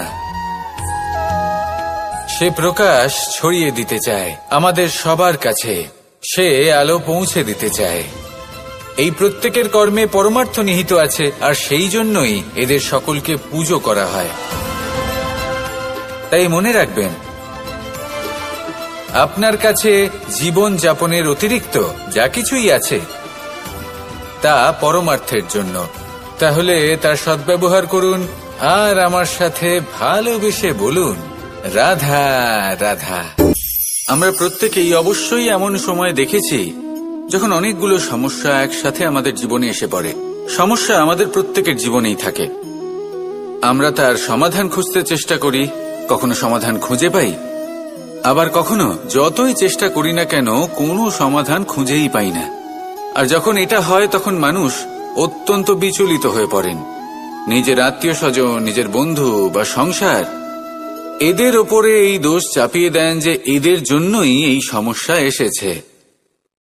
এবার যদি আমি আপনাকে কোনো পরামর্শ দিই, তাহলে এটাই বলবো যে দৃষ্টিভঙ্গি পাল্টে দেখুন। এই দৃষ্টিভঙ্গি দিয়ে দেখুন যে এই সংসারে যে সমস্যায় আসুক না কেন তার জন্য কেউ দোষী নয়, না আপনি না অন্য কেউ। এই পুরো খেলাটাই আপনার মানসিকতা, আপনার দৃষ্টিভঙ্গির, আপনার মনের। কিভাবে বোঝাচ্ছি? যখন আমাদের মন শক্ত থাকে তখন কঠিন থেকে কঠিনতর পরিস্থিতিও আমাদের জীবনে খুব বেশি হলে প্রতিস্পর্ধা হয়ে থেকে যায়। সেখানে যদি আমাদের মন দুর্বল থাকে তখন অল্প কঠিন পরিস্থিতিও আমাদের কাছে খুব বড় সমস্যা হয়ে যায়, তাই না? একটা শক্ত মন কঠিন পরিস্থিতিকে প্রতিস্পর্ধা হিসেবে দেখে আর তার মধ্যে ওটা সুযোগ খুঁজে নেয়। আমাদের শুধু এটাই করতে হবে। এই সংসারে অন্য কাউকে দোষী মনে করলে আপনার সমস্যা দূর হয়ে যাবে না। সেই জন্য এই সংসারকে দোষ দেওয়ার বদলে এই সমস্যার মূলে চলে যান, সেটাকে বুঝুন, নিজের এই মনকে শক্ত করে তুলুন। যদি আপনার মন শক্তিশালী হয় তাহলে এই সংসারে অনেক বড় বড় কঠিন থেকে কঠিনতর পরিস্থিতিও যদি আসে, আপনার জীবনে যতই বড় বড় সমস্যা আসুক না কেন আপনার লক্ষ্য লাভে বাধা দিতে পারবে না। আসুন আমার সাথে ভালোবেসে বলুন, রাধা রাধা। আমরা সবাই পাথর দেখেছি, পর্বতও দেখেছি, শুকনো পাতাও দেখেছি, শ্যামল বনানীও দেখেছি। কখনো ভেবেছেন পাথরের অস্তিত্ব কিন্তু ততক্ষণ পর্যন্ত যতক্ষণ সে পর্বতের গায়ে আটকে থাকে। যখন সেই পর্বত থেকে সেই পাথর ভিন্ন হয়ে যায় ও নিজের অস্তিত্ব হারিয়ে ফেলে। আস্তে আস্তে কখনো পাথর কেটে বা কখনো পিষ্ট হয়ে সেই পাথর আস্তে আস্তে মাটিতে পরিণত হয় এবং পূর্ণরূপে নিজের অস্তিত্ব হারিয়ে ফেলে। এটাই পাতার সাথেও হয়। এই পাতা যতক্ষণ গাছের ডালের সাথে যুক্ত ততক্ষণ তার অস্তিত্ব থাকে। যখনই ডাল থেকে বিচ্ছিন্ন হয় সেও নিজের অস্তিত্ব হারিয়ে ফেলে। আর এটাই আমাদের সাথেও হয়। যতক্ষণ আমরা নিজেদের আপনজনের সাথে যুক্ত থাকি আমাদের অস্তিত্ব বজায় থাকে। যখন আপনজনদের সাথে সম্পর্ক ছিন্ন করি তখন আমরাও আমাদের অস্তিত্ব হারিয়ে ফেলি। এবার এই সংসারের প্রত্যেক ব্যক্তি স্বতন্ত্র থাকতে চান, আর অনেক ব্যক্তি স্বতন্ত্র থাকবেন বলে আপনজনদের দূরে করে দেন আর তাদের সাথে এই সম্পর্ক ছিন্ন করেন। এটা কি সত্যি প্রয়োজন? আপনজনদের সাথে সম্পর্ক ছিন্ন করে নিজের অস্তিত্ব হারিয়ে ফেলা প্রয়োজনীয়, নাকি আপনজনদের সাথে সম্পর্ক বজায় রেখে নিজেদের স্বতন্ত্র করে রাখা সেটা আবশ্যক? নির্বাচন আপনারই। আসুন আমার সাথে ভালোবেসে বলুন, রাধা রাধা। আপনি কি কখনো নৌকা যাত্রা করেছেন? করে না থাকলেও নিশ্চয়ই দেখেছেন যে এই জল যা নিজের অন্তরে সব কিছু সমাহিত করে নিতে পারে, এই নৌকা সেই জলের ওপরেই ভেসে থাকে।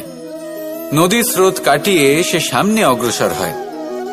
কিন্তু যদি এই নৌকায় কোনো ছিদ্র হয় তাহলে কিন্তু সেই নৌকা ডুবে যাবে, আর এতে কোনো তফাৎ হবে না যে সেই ছিদ্র ছোট নাকি বড়, নৌকা ডুবে যাবে।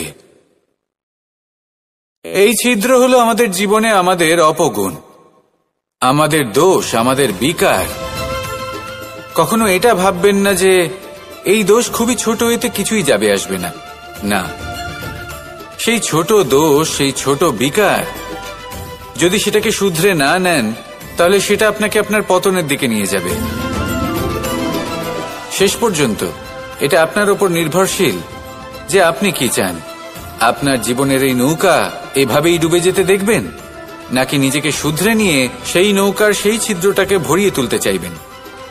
নির্বাচন আপনার। আসুন আমার সাথে ভালোবেসে বলুন, রাধা রাধা।